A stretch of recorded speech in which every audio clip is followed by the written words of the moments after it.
खेसारी लाल यादव दिनेश लाल यादव फिर से आपस में टकराने वाले हैं दोस्तों। मैं बात कर रहा हूं इन दोनों का आने वाला अपकमिंग मूवी के बारे में। खेसारी लाल यादव का मूवी आ रहा है दोस्तों श्री 420। वहीं पर दिनेश लाल यादव का मूवी आ रहा है दोस्तों चार फेरा सात वचन।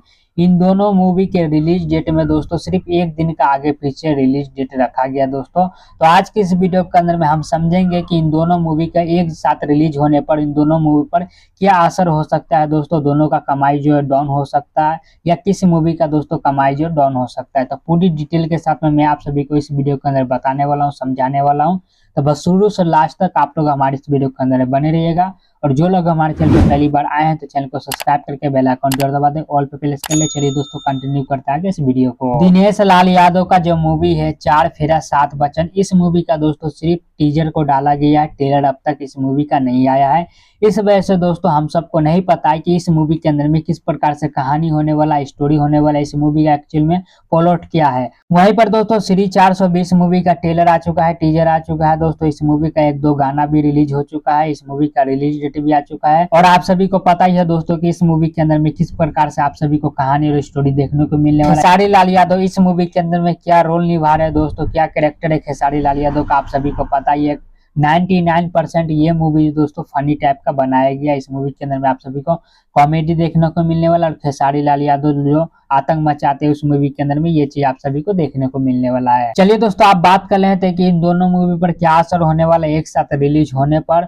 तो सबसे पहले मैं आप सभी को इन दोनों मूवी का रिलीज डेट बता देता हूं। तो खेसारी लाल यादव के मूवी को रिलीज किया जाएगा दोस्तों श्री 420 मूवी को 27 अक्टूबर से। वहीं पर दिनेश लाल यादव का मूवी को रिलीज किया जाएगा दोस्तों 28 अक्टूबर से। तो इन दोनों मूवी के डेट में सिर्फ एक दिन का आगे पीछे होने वाला है दोस्तों।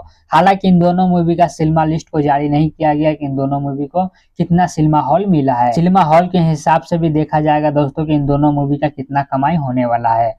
अब बात कर लेते हैं दोस्तों कि इन दोनों मूवी पर क्या असर होने वाला है एक साथ रिलीज होने पर। तो जैसा कि आप लोग को पता ही होगा दोस्तों कि भोजपुरी फिल्म का जो ऑडियंस है दोस्तों एक लिमिटेड ऑडियंस है दोस्तों।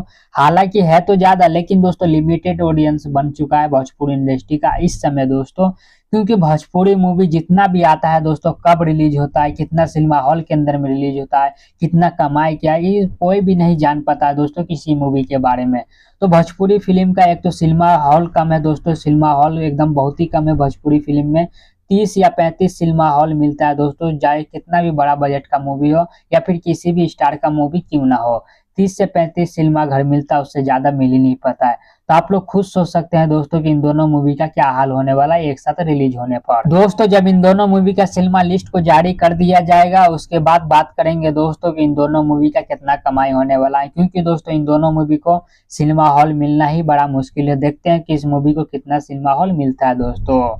अगर आप लोग को हमारा ये वीडियो जानकारी पसंद आए तो वीडियो को लाइक करके चैनल को सब्सक्राइब कर दीजिएगा। मिलते हैं किसी दूसरी वीडियो के अंदर में, तब तक के लिए जय हिंद जय भारत दोस्तों।